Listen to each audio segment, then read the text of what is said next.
इस विद्यालय के संरक्षक एवं प्रबंधक जी से मैं निवेदन करना चाहता हूं कि 5 सितंबर पर आके बच्चे को उनका अपना विचार विमर्श करें।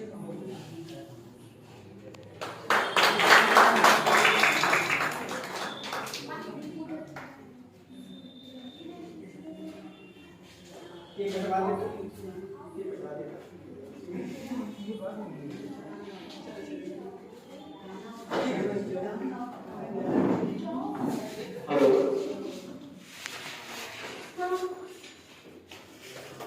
सबसे पहले आज 5 सितंबर जो हमारे देश के शिक्षक और राष्ट्रपति परम आदरणीय राधा कृष्णन जी का जन्म दिवस है।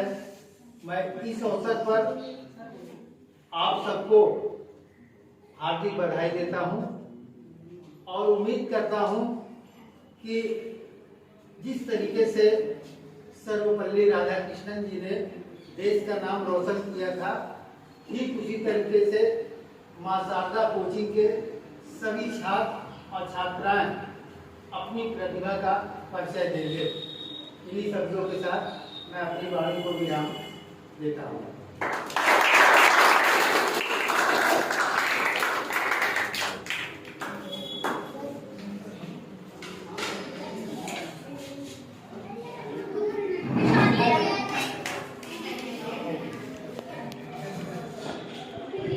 सबसे पहले तो मां शारदा कोचिंग के संस्थापक अशोक जी को मैं अपनी ओर से धन्यवाद देना चाहता हूँ कि उन्होंने इस शिक्षा के मंदिर को जीवित रखा और बहुत ही ईमानदारी के साथ अपनी शिक्षक समिति के साथ मिलकर इस कोचिंग संस्थान को चला रहे हैं।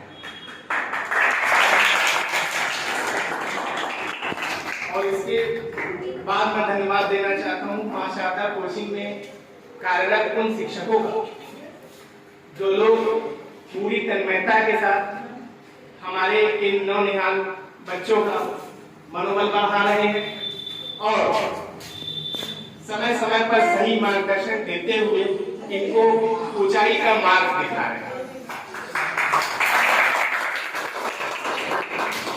और बच्चों, जो लोग मुझसे पहली बार मिल रहे हैं, मैं अपना परिचय दे दूं।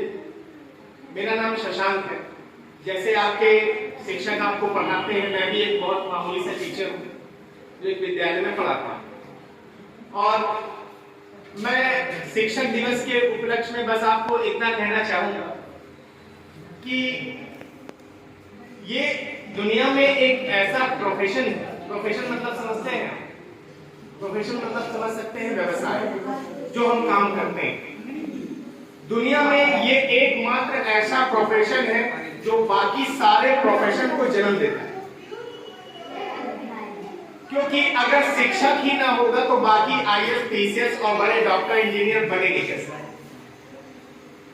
तो ये एकमात्र ऐसा प्रोफेशन है जो दुनिया के सभी प्रोफेशन को जन्म देता है। और जो लोग इस प्रोफेशन में आते हैं या जो लोग शिक्षक के पद को ग्रहण करते हैं, मैं समझता हूं कि उनको ये सिस्टम या ये परिवार या समाज को बाद में चुनता है, सबसे पहले इनको ईश्वर चुनता है। क्योंकि शिक्षक बनना एक सामान्य बात नहीं है। जैसे कहते हैं ना, गुरु ब्रह्मा गुरु विष्णु गुरु देवो महेश्वरा गुरु साक्षात परम ब्रह्म तस्मै श्री गुरु वे नमः। अब गुरु से बड़ा कौन होता है? जबकि खुद कई ग्रंथों में ये कहा भी गया है कि अगर आपके सामने साक्षात ईश्वर भी खड़े हो जाए तो सबसे पहले आपको ईश्वर को छोड़कर अपने गुरु को प्रणाम करना। तो गुरु का ये महत्व है। और जिस तरह से हम आपके कोचिंग के शिक्षक आपको शिक्षा दे रहे हैं, आपको इनके प्रति कृतज्ञ होना चाहिए। इनके प्रति आपको हमेशा अपना धन्यवाद व्यक्त करना चाहिए समय समय पर, क्योंकि ये वो लोग हैं जो सिर्फ और सिर्फ आपको पढ़ाते नहीं, ये वो लोग हैं जो आपका उस परिपेक्ष में पालन पोषण करते हैं जिस परिपेक्ष में आपके स्वयं के माँ बाप नहीं करते। एक इसका उदाहरण आपको बताता हूं, सभी बच्चे सुनिएगा। जितना वक्त आप अपने स्वयं के माँ बाप के साथ नहीं गुजारते, उससे कहीं ज्यादा वक्त आपके शिक्षक आपके साथ गुजारते हैं। अगर ना यकीन हो तो कभी काउंट करके देख लेना, क्योंकि मैक्सिमम टाइम जो 24 घंटे में होते हैं, उन 24 घंटे में हम आधा से ज्यादा वक्त तो खाने पीने और सोने में निकाल देते हैं, और बाकी जो समय बचता है हम अपने स्कूल और कोचिंग में जाकर व्यतीत करेंगे। तो मेरे हिसाब से आपको अपने शिक्षकों के प्रति हमेशा धन्यवाद व्यक्त करना चाहिए। और मैं फिर से पुनः अशोक जी को और बाकी कोचिंग के सभी शिक्षकों को बहुत अपनी ओर से बधाई देता हूँ कि वो इतना अच्छा कार्य कर रहे हैं, और मैं उनके उन्नत भविष्य की कामना भी करता हूँ कि आज जिस स्थान पर है वो आगे वो और बड़ी ऊंचाइयों को छुए। इसी शब्दों के साथ मैं अपनी वाणी को विराम देता हूँ। Thank you so much.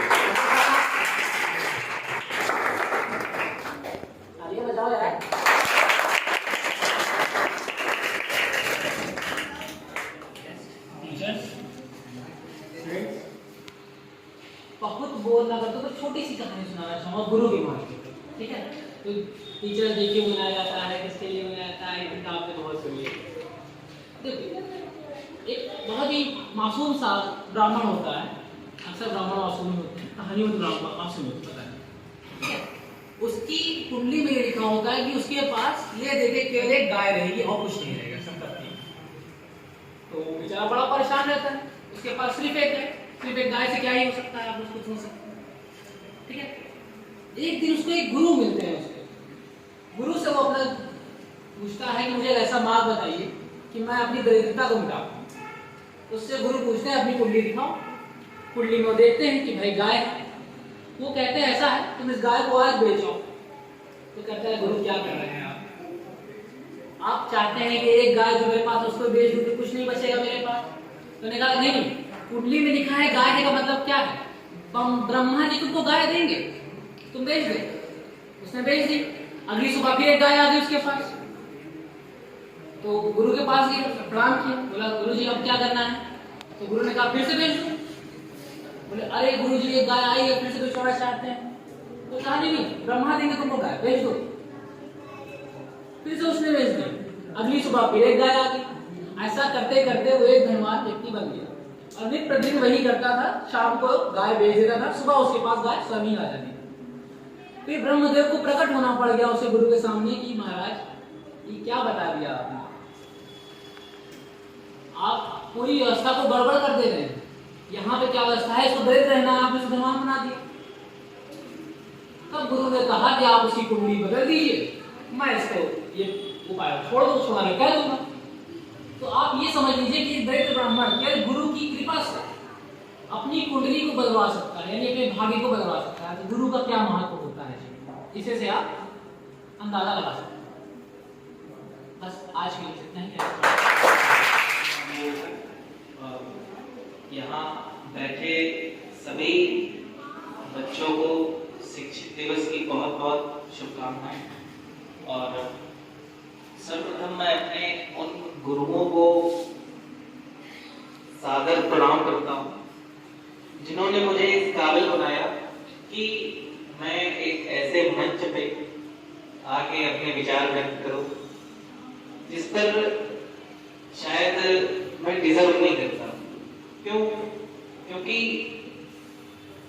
अभी उतना अनुभव नहीं है मेरा। सबसे अनुभवी अध्यापक जो हमारे सामने यहाँ विराजमान हैं, शशांक सर, इनको भी मैं शिक्षक दिवस की बहुत बहुत अभिनंदन, हार्दिक बधाई, चंदन सब अर्पित करना चाहूंगा। और इसके बाद जो है यहाँ पर जितने भी परफॉर्मेंस भई, ठीक है, वो किसी भी प्रकार से बच्चा ये ना समझे कि मैं नहीं कर पाया, है ना, अच्छा नहीं हुआ, नहीं, बहुत सही हुआ। सिर्फ जरूरत इस चीज की है कि आप उसमें एक कमी ढूंढ सके, कमी भई कहाँ, और उस कमी को सुधार लें, है ना। तो आगे जो परफॉर्मेंस होंगी वो अच्छी होंगी, ठीक है। और लाइफ में कभी भी छोटी छोटी गलतियां जब हों तो उसे सोचते बैठे नहीं रहना चाहिए। हमारे पास दो रास्ते होते हैं, जैसे या तो आप अपनी गलतियों पे रो बैठे, है ना, और दूसरा रास्ता ये है कि हम उन गलतियों को सुधार कर गलतियों को लांघ जाए, है ना, और अपनी उन्नत भविष्य